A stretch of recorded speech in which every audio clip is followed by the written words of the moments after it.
When I think of gender expansive, it's so like there isn't any one answer because it's so unique and it's so personalized to each individual. And I think that's what's so great about, the folks that are in my life and in like my work. They show up and I'm like, you are the expert. You know yourself, and I'm not here to tell you who you are.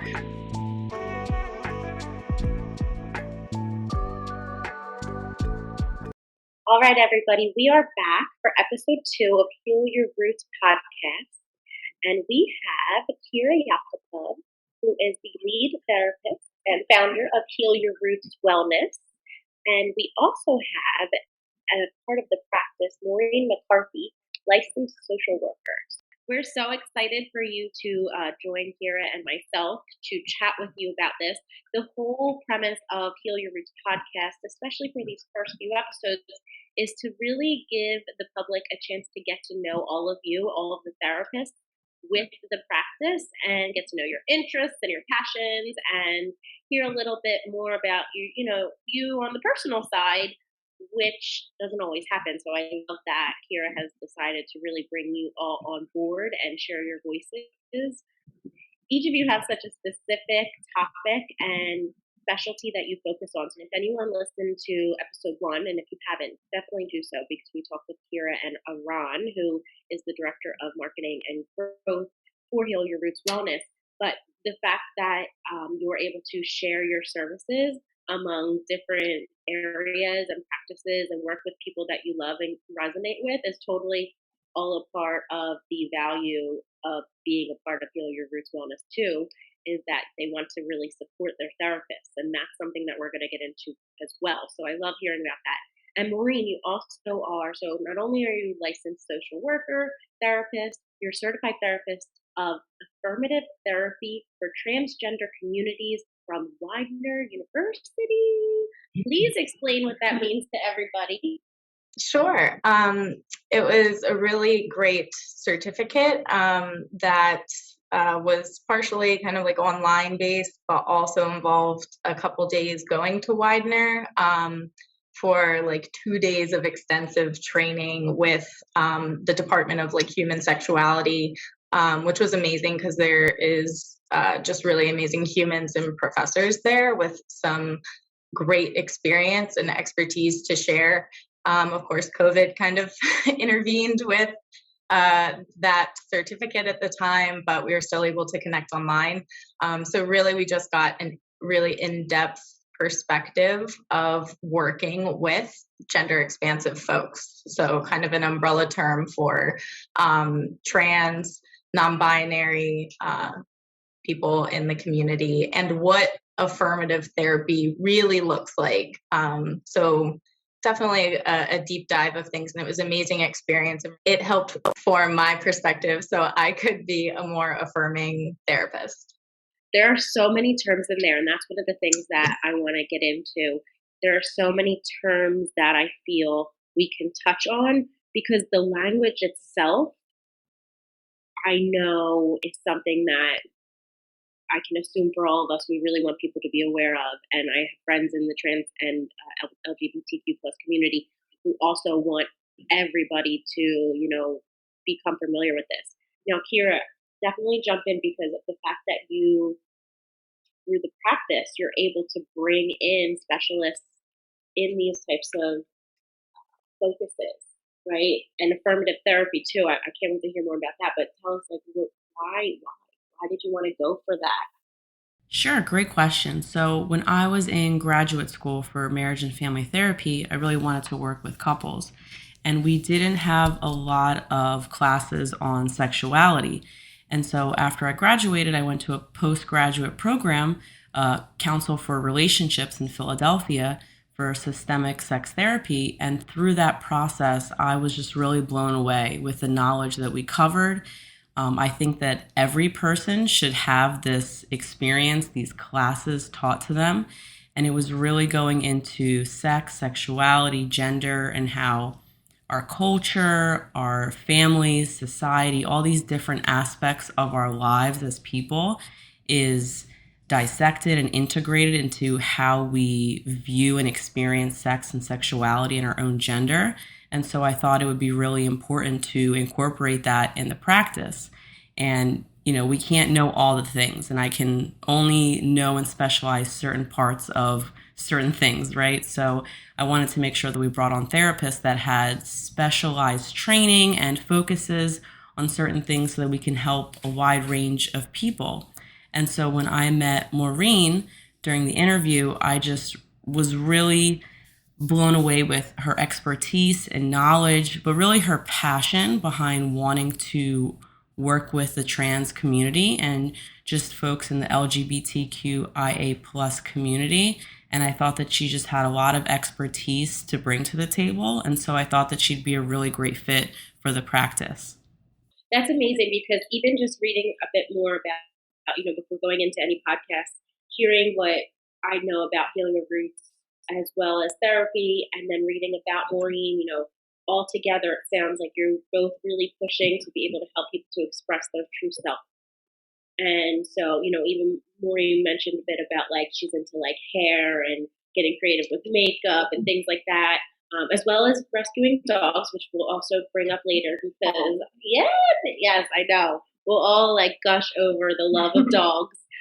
Which is, I know, sounds a little off topic, but again, this is really to dive into like what the therapist and what they love to do and who they are. So the fact that that is such an intentional part of bringing in therapists to the practice, and then it all aligned with the two of you, is just like, it's such a great foundation for anybody coming in to work together with you as a client. Now, how did you two connect though? I love hearing like stories of like first stories, like first date stories, even if it's friendship or work related.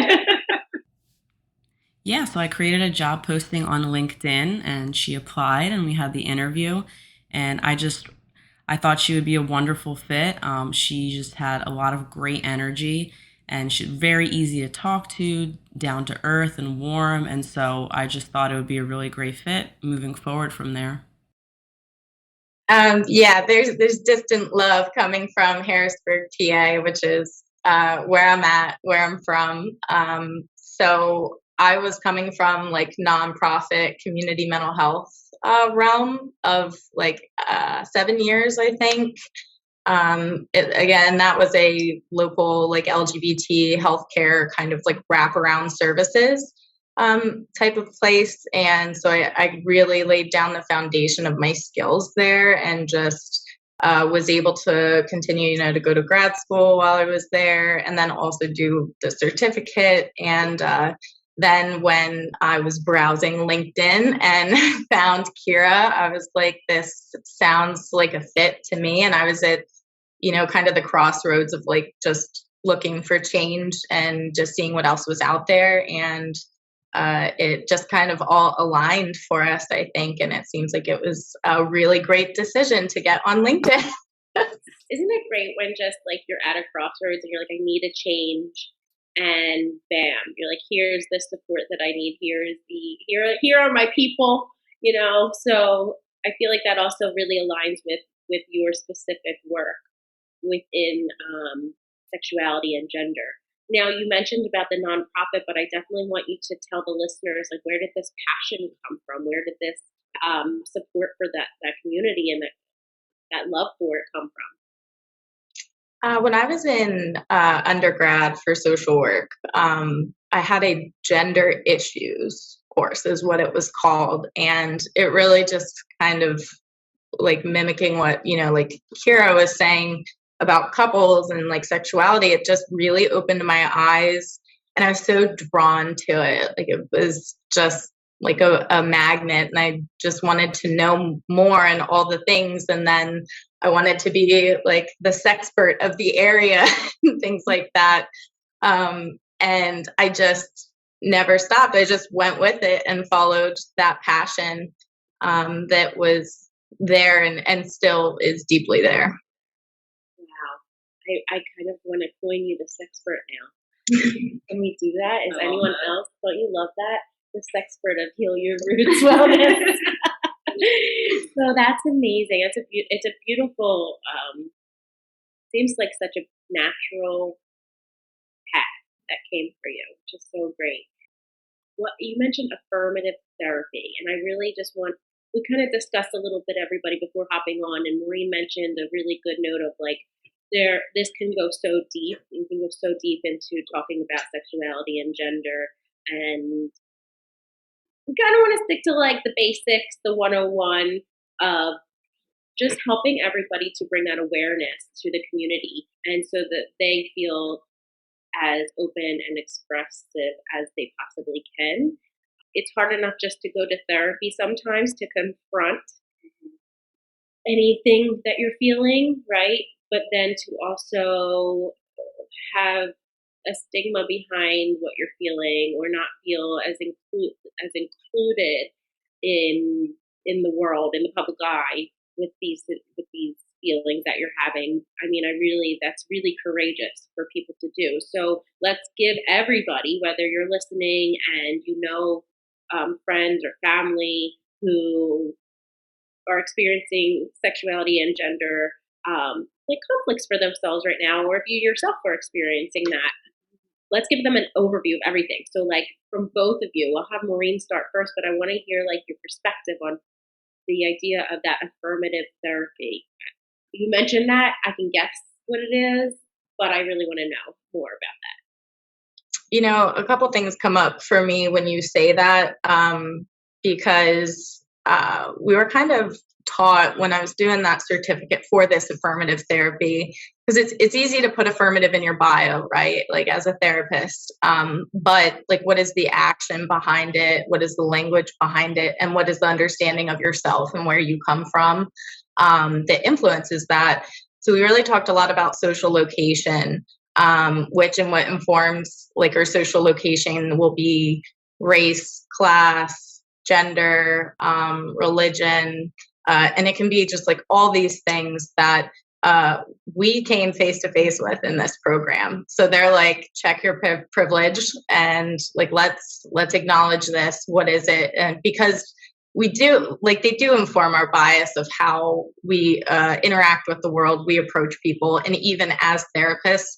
So it's really important to come face to face with that, no matter how uncomfortable and that can be, because that's really gonna help you be a better practitioner to begin with, let alone I think a better person as well. And then the other piece is just the importance of like the language used, like even with intake forms for clients, and starting off, or so when you link up like with a client, if it's via telehealth, like utilizing like your name screen to have like your pronouns, asking someone else their pronouns, and maybe dropping the word preferred because this is someone's pronouns and their name, not what they prefer, but what they use.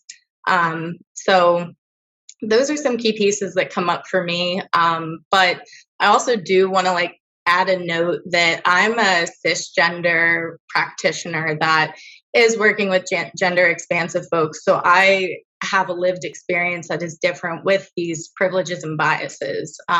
So I want to put that note in there as well. And that's important for me to verbalize so that other people know that as well. So, and I do the same with my clients as well. I love that explanation. With that said, what you mentioned about and I'm saying announcing, and I think that it should be announced. I know we're not supposed to should, but I'm going to should it. So announcing that is really a valuable tool, as you mentioned, for practitioners to use. I remember reading Kira's bio, and it mentions one of the first things is cisgender, and there's a whole, it goes right into that identification. And it's important so that people can understand and their preference or who they resonate with when they are looking for a therapist. So the fact that you're already laying it all out for people, I think is just it's very it's very not only courageous, but it's also very valuable. So Kira, if you could tell a little bit more too. Yeah, in the Council for Relationships program that I also took, we spent a lot of time evaluating and reflecting on how our own families, cultures, communities race, religion, ethnicity, all of that played into who we are and how we view our own sexuality and gender, but also how we interact with other people and the biases and assumptions that we might be making. And so, coming from an Eastern European background and as an immigrant, my parents were, along with the culture, was very traditional gender roles and very stereotypical gender roles. And while I was growing up, I had a lot of anger and I would rebel because of how my parents treated us differently based on me being a female and my brothers being boys. And even with that and wanting to make sure that I didn't follow that, I still found myself having these very ingrained stereotypical gender role beliefs in my own mind. And so it was important for me to first be aware of that and come face to face with it, but also acknowledge how that can inform how I treat clients and how I view clients and talk to them. So I think it's very important that we check our assumptions and we treat people with a lot of respect and consideration, knowing that we don't all come from the same background and the same experiences. And so I always want to be conscious of that. And I think that's part of why I made sure to put that I'm cisgender in my bio, because my lived experience is going to be very different than someone else's. And when you're a therapy seeker, you want to make sure that the therapist you're choosing you resonate with, and you want to know that parts of who they are and their identity kind of matches with yours if that feels important for you, and just to make sure that you're choosing someone that you feel comfortable with. So I do think it's important for us to share that with future clients and current clients. That's awesome. So before we get into, because we are talking a lot about like initial first impressions, especially within, if somebody is interested in seeking therapy or seeking a professional.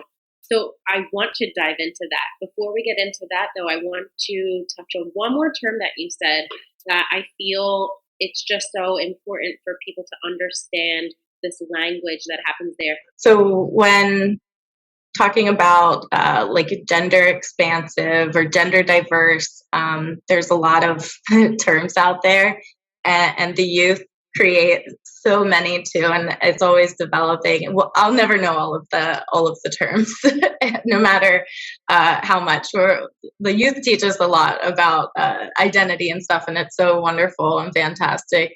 But when I think of gender expansive, it's so like there isn't any one answer because it's so unique and it is expansive, and it's so personalized to each individual, and I think that's what's so great about the folks that are in my life and in like my work.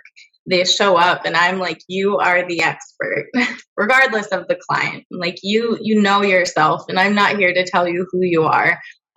So they teach me a lot about their gender or what that looks like, their identities, because it is just so unique. And I think folks hear me say that a lot in sessions. Like if I had a penny for every time I said that, this house would be filled.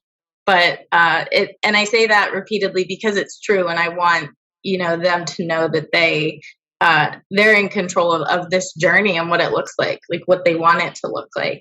So there isn't maybe like one particular definition to me, because if you ask the person down the street, they might have such a different reply, right? And I think that's what's pretty great about identity and just showing up as your authentic self. Like it's you're you, and you're the expert of that.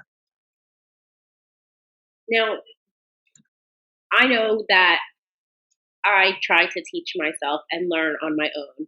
You are both professionals, and I would assume that you have to keep up on what's happening in every element of people's lives, what's going on out there in the world. But I would assume also that you both have done the work to teach yourselves as well.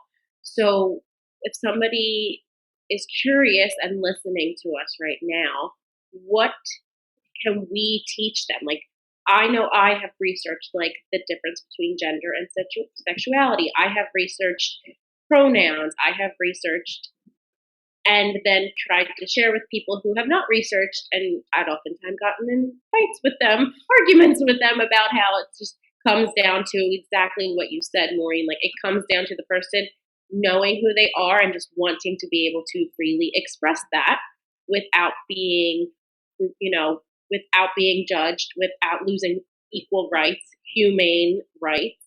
And so, what do you feel is a good approach, both of you? What do you both suggest as a good approach when people are having these conversations with others who might be curious, might not have done the work yet, or maybe, we don't know, maybe never will, but we hope one day will. What do you suggest in terms of like having those conversations with people? That's a great question, because there is a difference between when someone is open and wants to learn, and when they're closed off and they really only want to share what their perspective is, what they think is right. I think it's kind of good to recognize that, because there's going to be a lot of emotional capacity like spent on trying to educate someone, which truly happens to, like gender expansive folks a lot, and people, within the LGBTQ community to begin with. That's incredibly draining. So sometimes it's helpful for those that, want to learn more in their life to explore like a local LGBT center. They have a lot of resources. There's groups, so there's ways they could get information, but also maybe it's something that like a kid could go with their parent, and be able to go to a group and kind of connect and learn that way. And then, you have like your national organizations that have informations, like PFLAG, Trans Lifeline, transequality.org. Like, there's things where, that way maybe it's a parent or a partner, like, or just a loved one that can kind of go on and take the leadership and the role of, you need to educate yourself, because you can't always, rely on this person to give you every piece of information. And that's just incredibly draining. And we need to be mindful of, when we are kind of just relying on one person, or even like tokenizing them too. And that's not okay. So taking the responsibility to do the work, and start. Absolutely. I'm glad you mentioned those resources too. That became something that I was nervous about ever making, a friend feel tokenized, but being curious because I wanted to do right by them and understand.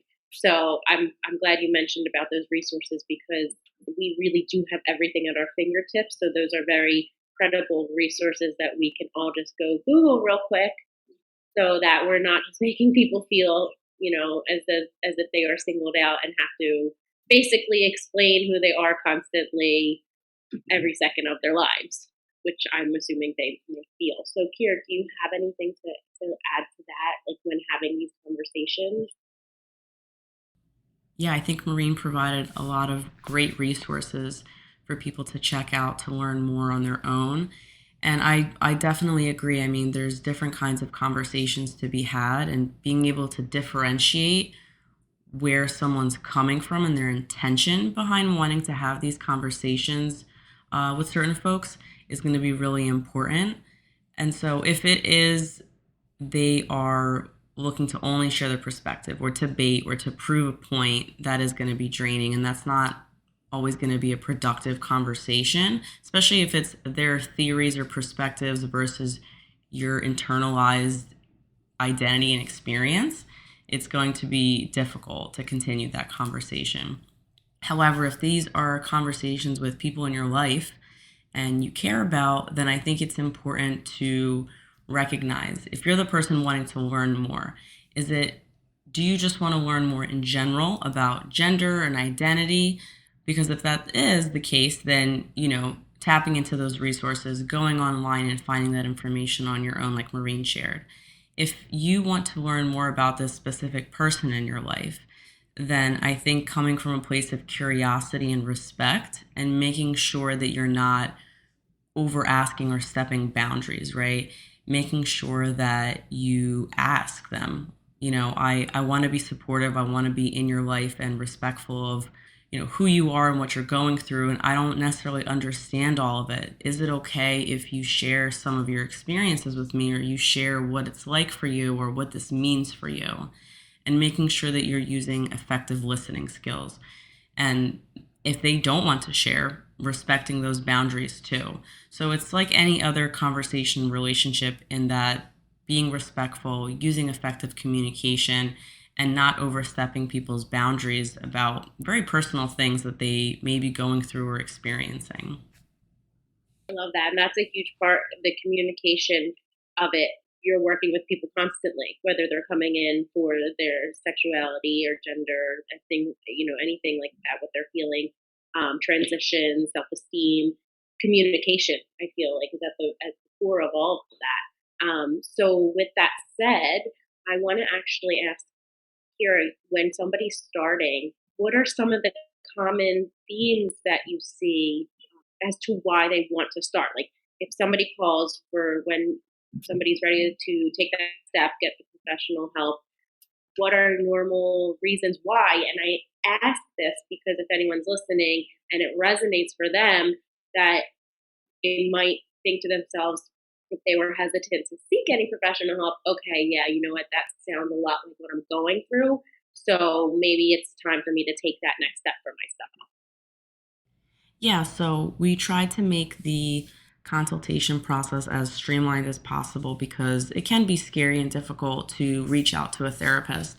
And so in some of those initial calls that I have with folks, they may be coming in with anxiety or depression or insecurities, and they're looking for someone who has background or specialty in also gender expansive knowledge or LGBTQIA plus community.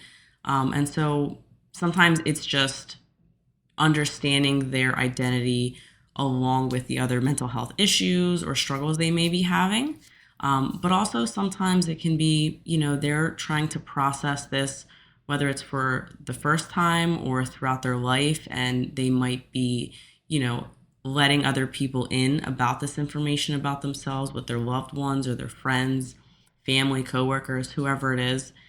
So having help and support with having those conversations and being able to show up more authentically as themselves in their community. But sometimes it will come through as couples counseling, where one partner might have transitioned during their long-term relationship, and so that's a big change for both partners, or whoever, or however many partners are in the relationship. And so being able to process that and understand what that means for each of them, but also for the relationship, is going to be important, to have a therapist who can hold space for everybody and help guide them through that process. So it's really a wide range of things. Sometimes people are struggling with, some discrimination that they might be having, or how they've been treated, or just their own internalized feelings and experiences about it. So it really is a wide range. I think if you feel like you need support, and so sometimes it's not, just sexuality or gender concerns, or just anxiety or depression or mental health issues, but really the overlap of those things and how they integrate together. And they're looking for someone to help them kind of piece through all of these things. That's amazing. And Maureen, do you have anything to speak to that you've come across with your work? What is usually like an initial impetus for people to want to get started, or what they might be going through within their own identity, or as Kira mentioned, within other relationships and friendships?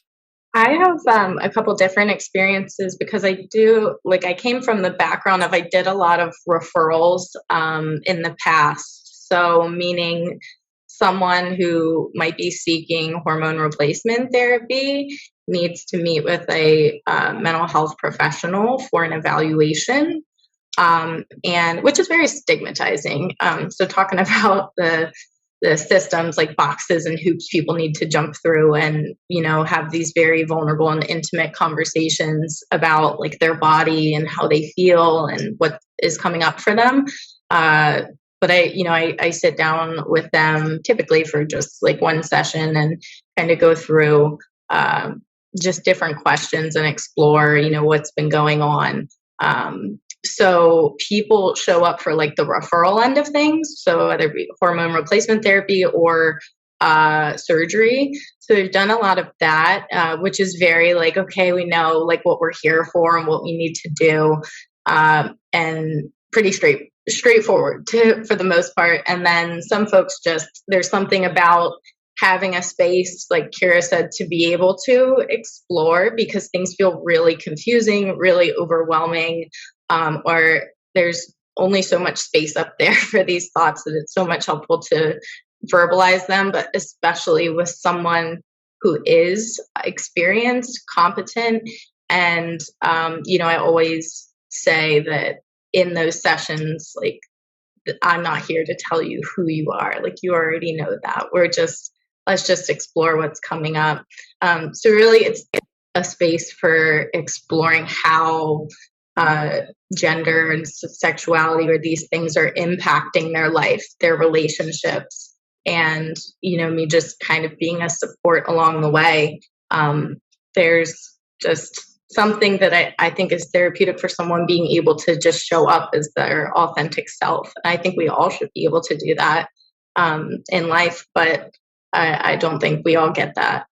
Okay, so we've talked about getting started, and if anyone's listening, some of the things that could possibly resonate with them, as well as just feeling that self-confidence and building that to work through any mental illness that might be also associated with your emotional side of feeling that lack of confidence or wanting to build your self-esteem to just step out into your own power and into your own identity of who you are, let alone then having to communicate it to others, which is something that can be helped and worked through and processed and supported through therapists, having the professional help there.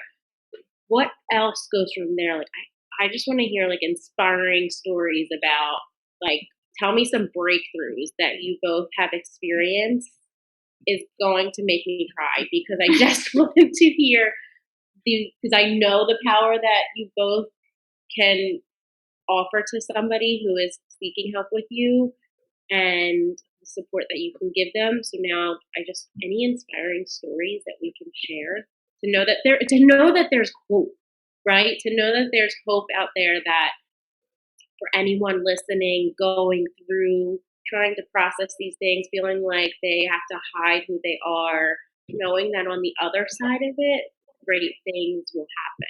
So what comes up for me when you say that, and I was reflecting on this while you were saying that, trying, pulling for things, but maybe, and I noticed maybe a theme when certain folks were like coming up for me, or instances in the past. And what came up is like when someone finds their sense of community. A lot of folks, within the LGBTQ community, choose their family where maybe, their family had abandoned them, or they didn't have a sense of family to begin with.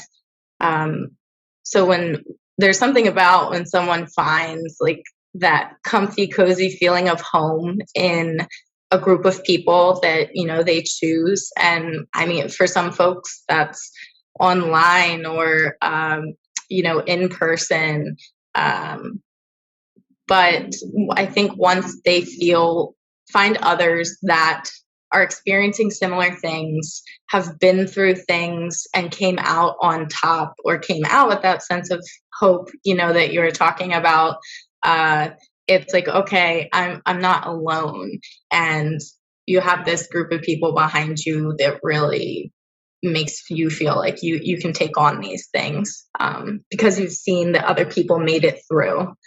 And I think there's something extremely important about a sense of community, and how that can empower someone and help with their own self-image and confidence. I absolutely agree. It reminds me of even back to when I was going into high school, and for me, I always felt a sense of feeling a bit different than what the norm was or person would be, right? And I remember my mom saying to me, you'll gravitate towards your people, the people, and vice versa. You'll be drawn to them and they'll be drawn to you. And you don't really have to worry about putting in that being anything but yourself, because everybody will come together. And ultimately that really did happen.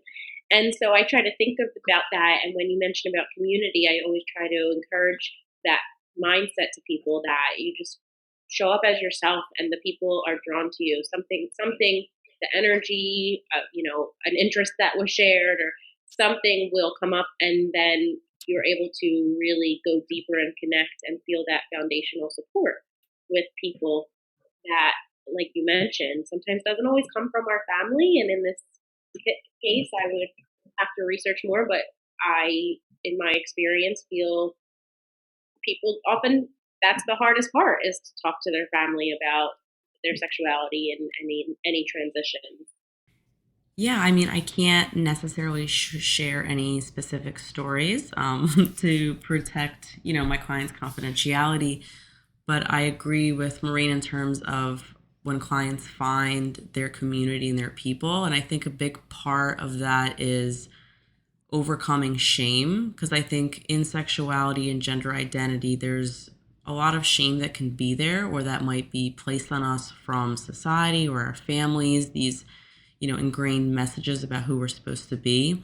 And I think the most powerful sessions or transformations for me is watching clients process that shame and overcome it and feel confident to be who they are and empowered to be their authentic self. And sometimes that means, releasing some relationships from our lives, whether that's all together or reducing the amount of time we spend with them or the impact and importance they have on us, so that we can create more space for people who are aligned with who we are and what we're looking for in life. And being able to find our people in that way, I think, is huge. And when you feel confident in yourself, you're more likely to go out there and be yourself so that you can find your tribe.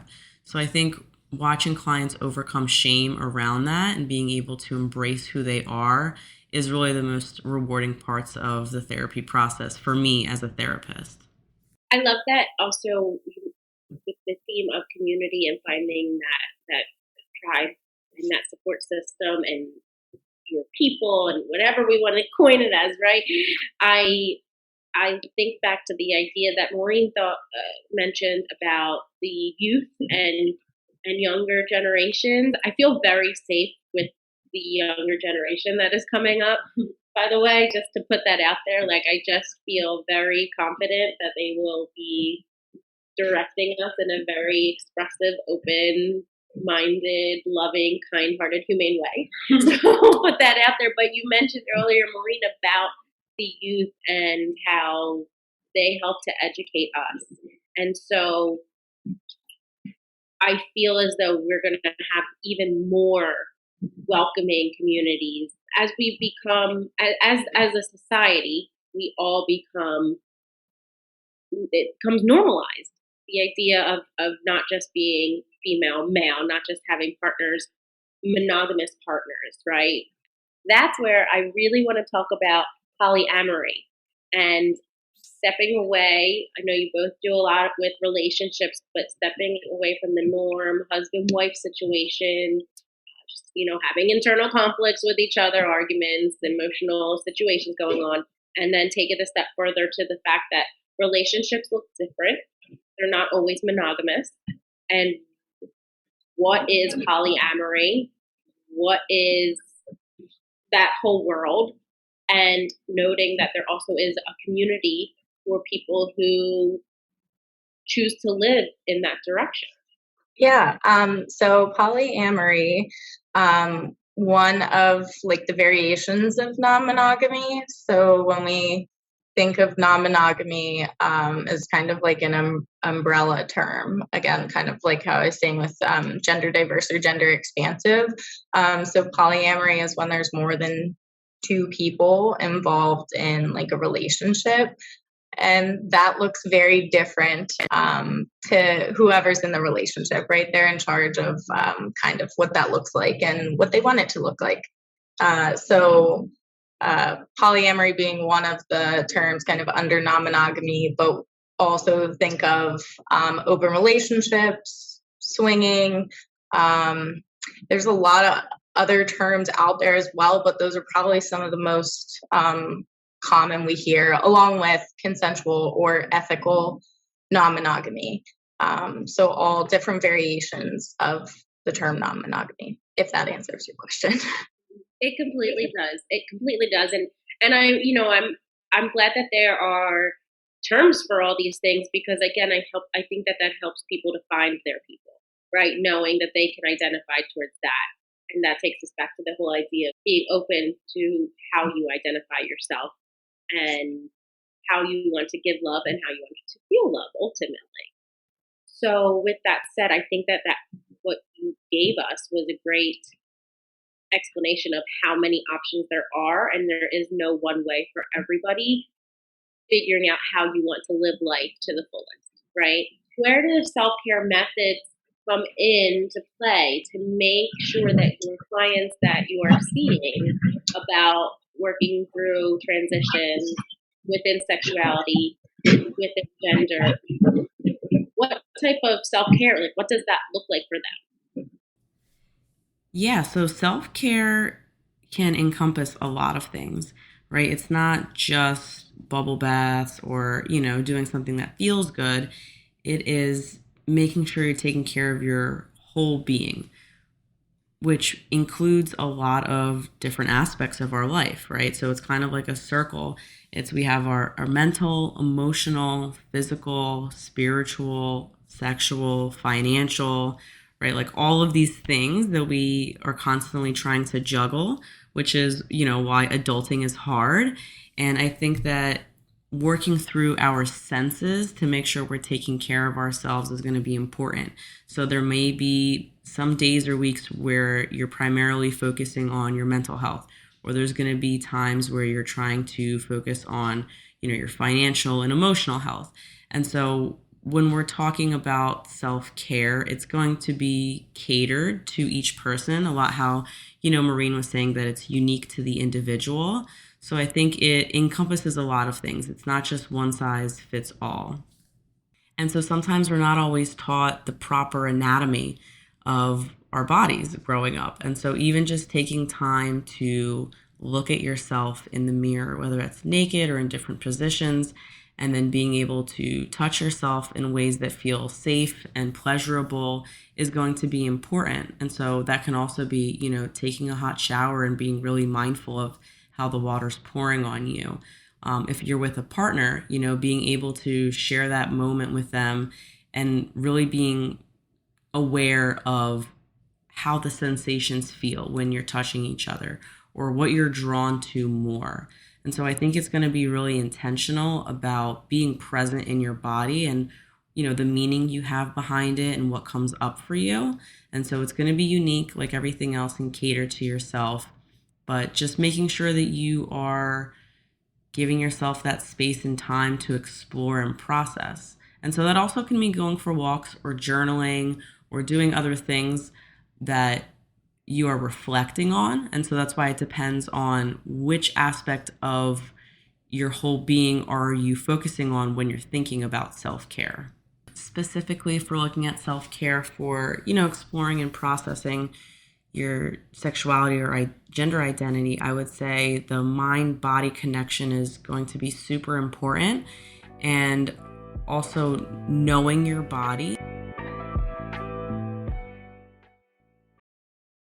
I love the idea of just going to a toy shop, whether you go by yourself, you go with a friend for support, you go with a partner or someone that you maybe want to use, like these toys or these things, whatever goodies you get there with, because that is something that like you can see what you gravitate towards as an individual, and then if you're there with a partner, like they can kind of like be flirtily watching you and seeing what you're gravitating towards, or maybe what catches their eye. And I think that's a fun, flirty, curious experience to have.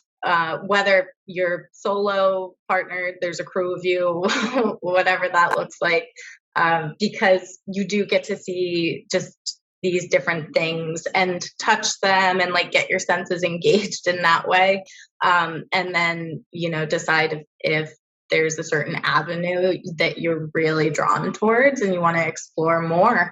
And whether you purchase things there or not, or you go home and maybe tap into some porn that's geared towards whatever it is you are drawn towards, that's kind of like another option too, to explore what's really catching your eye and what you find to be enticing. Yeah, speaking of senses, there's actually another great app for Audible. I'm pretty sure it's called Dipsy, and so it's erotica read out loud that you can listen to by yourself with a partner, and there's like different genres as well. So that's also another great way to tap into your senses to be aroused. That I thought would be like a really cool tip for people out there.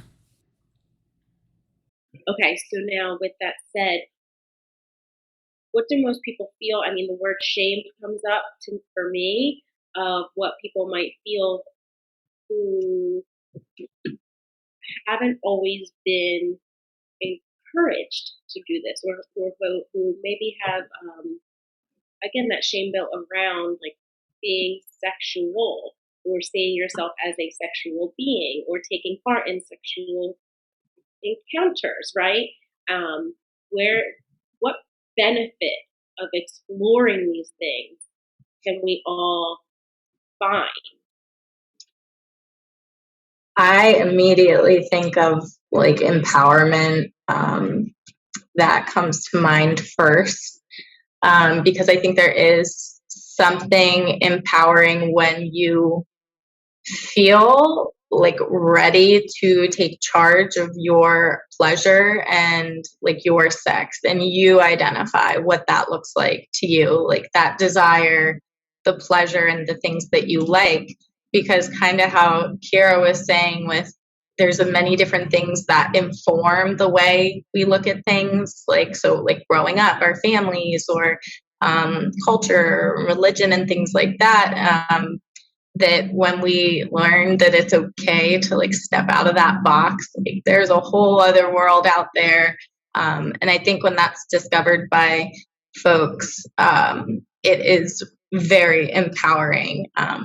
And that's hot to begin with, in my opinion. That's great. I love that. I love that. All right, I'll take that. That's hot and empowering. All right. Kier, do you have anything you want to add to that?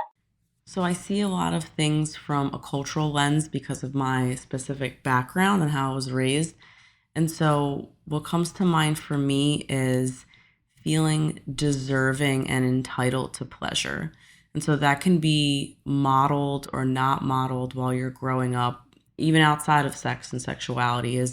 Did you see your parents or your family members feeling like they were allowed to have pleasure or joy or be happy? Or was there a lot of shame and guilt around having that freedom? And so I think that's a big part that we internalize too, is we might experience pleasure, but the relationship or the narrative we have around if we're deserving of it or if it is acceptable, right? So overcoming that shame is going to be a huge piece in just allowing yourself to enjoy it and be present in the moment. And, we're human beings. Our body is built for that. Like we have nerve endings specifically just for pleasure, right? So I think that it's really important that we allow ourselves to experience pleasure and desire and joy in our bodies. And I think that's one of the most beautiful parts about being a human being. So overcoming some shame and just allowing ourselves to feel entitled and deserving of pleasure, because you are entitled and deserving of pleasure in your body. That totally resonates with me when you bring it also to the deserving piece, for sure, where it's like thinking back, it's ingrained to work, and then not always necessarily reaping the reward for that, but pulling that back even more to being pleasure and deserving and feeling goodness can just happen. It's a part of life, and like you said, it's a part of life just in general. And like you said, it's the most beautiful part of life, being able to do that. One of the things too, which I know is a little bit of a detour of where I'm going with this conversation, but even within Heal Your Roots practice, I know in the first episode we talked about how for the therapist that is big, like being able to have that work-life balance where you're enjoying yourself only supports people to be able to identify and express themselves more and feel that pleasure. So ultimately, I circle that back around to say that being a part of Heal Your Roots practice and anyone coming in, it's going to be orgasmic. So that's where I was going with that. But I make light of it. But the things that you are both saying and adding the perspective and insight, feeling of sexuality and pleasure and going with the senses and exploring that world, and then exploring the world of pleasure in many different ways in your life, adding that in, I just think is just so key to bringing that joy to more people. So thank you both for that. And also now I get to ask you both to put you on the spot again with what do you feel you need to be your best self? And now I'm going to be really tough on you. And I want to hear, Maureen, you can start being your best self. I just want narrow it down to one thing. What I'm here for. I'm laughing because I will be honest, the first thing that came to mind was space. Oh my God, me too. That's creepy. Yeah, space, but I'll be extra and throw in also feeling connected to myself. Like I need the space to do that. And that it's very important to stay connected because I have experienced self-abandonment in the past in various experiences. I've abandoned myself for other people. And so that is really a crucial piece to my overall well-being and to just thriving, not just kind of going through the motions and living with intention. I was just going to ask you, what might that look like? And you mentioned living with intention, but is there something else too? Like, does that look like you scheduling out? Like, I know for myself, I schedule out, I don't reach for my phone to talk to anyone until 8 or 9 a.m. in the morning, right? So I make sure I give myself that actual time and space. So what does that look like for you? Yeah, space looks like for me, taking the time. Like I do like to be alone a lot, but I'm also very social. So but people know after I'm engaged and I'm hanging out, especially with what we do for a living. I need to just be me, be my weird self in my space, and I think that for me looks like giving myself permission to feel whatever it is I'm feeling, and sitting with that. But I think another piece too, I like to try to stay connected to nature in the environment as well.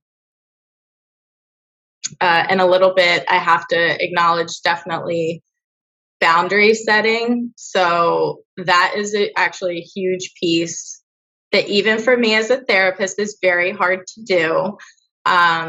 So maintaining boundaries, because if I don't maintain my boundaries, I am abandoning myself. And that is how I see that for me. I laugh because I really thought about space immediately as well. For me, it's almost like solitude because I can't have a lot of noise around me or a lot of things going on, especially if I'm drained or I need a break or to decompress. I can get overstimulated really easily.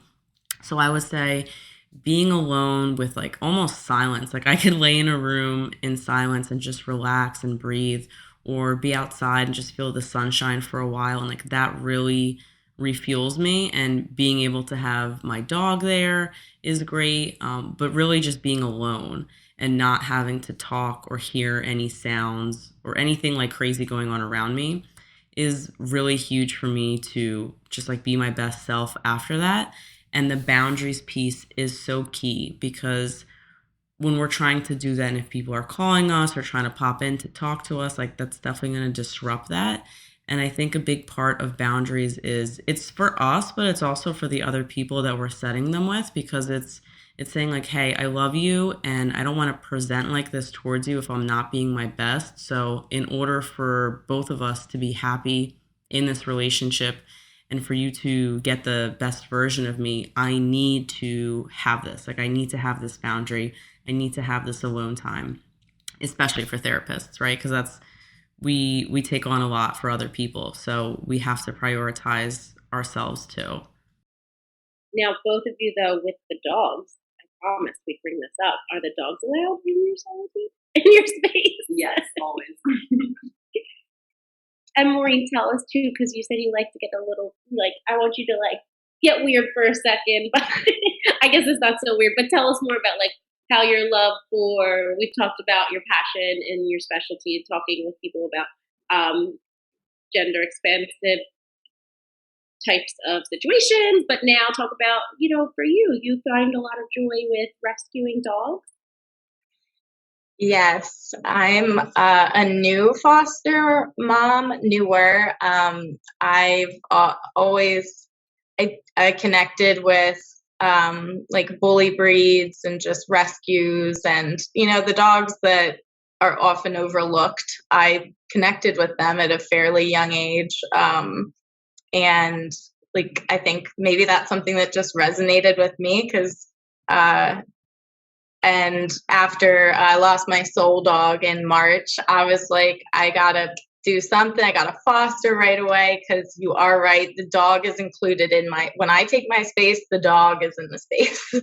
The dog needs to be in the space. That's crucial for me. And so then I shortly after started fostering, which is like local humane society. I'm actually in between dogs after having one for 3 months, but I just put a new application in for a senior pitty named Gemma. So to be continued, we'll see. But I'm just fostering because I'm honoring my emotions, and I'm still grieving my beloved Bob. So I'm not quite ready to adopt, but I've always wanted to foster senior dogs. I love senior dogs, and it matches my energy. I can be a bit of a couch potato, so I get a lot of pleasure and enjoyment from life, like from dogs.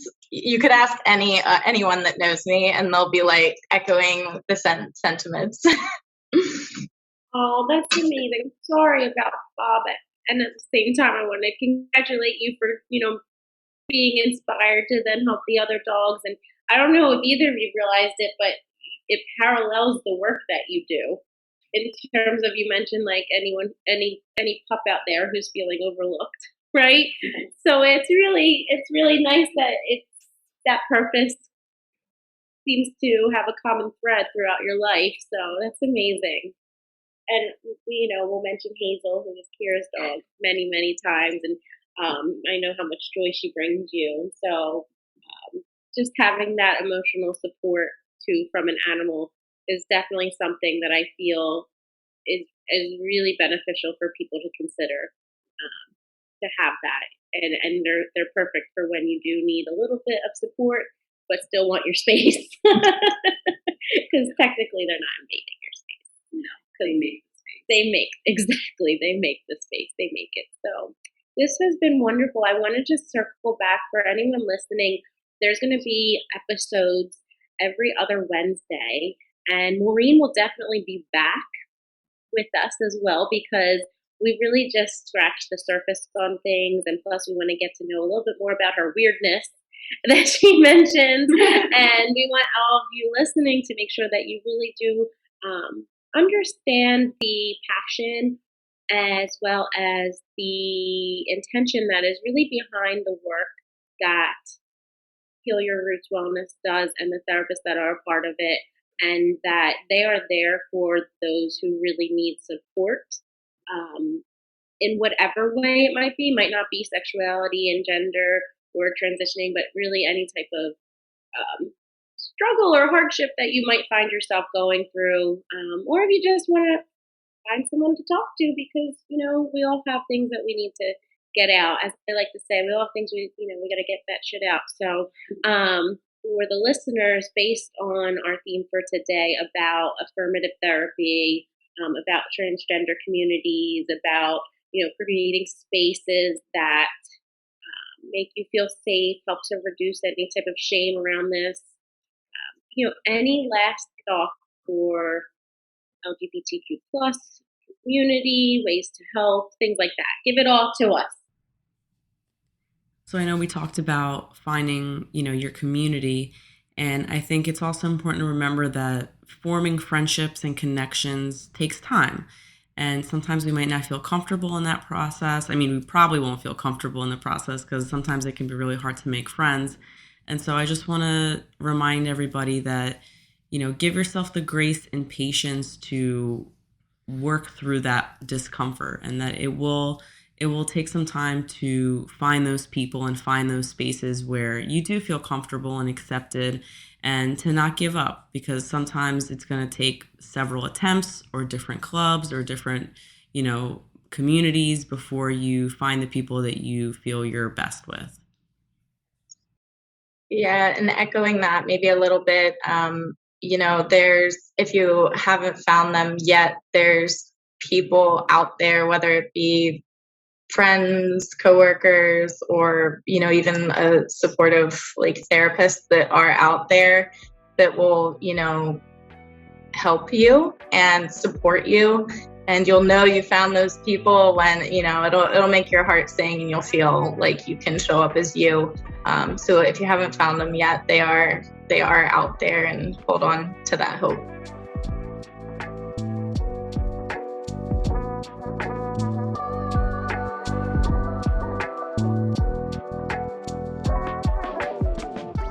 This is a Bivesta production.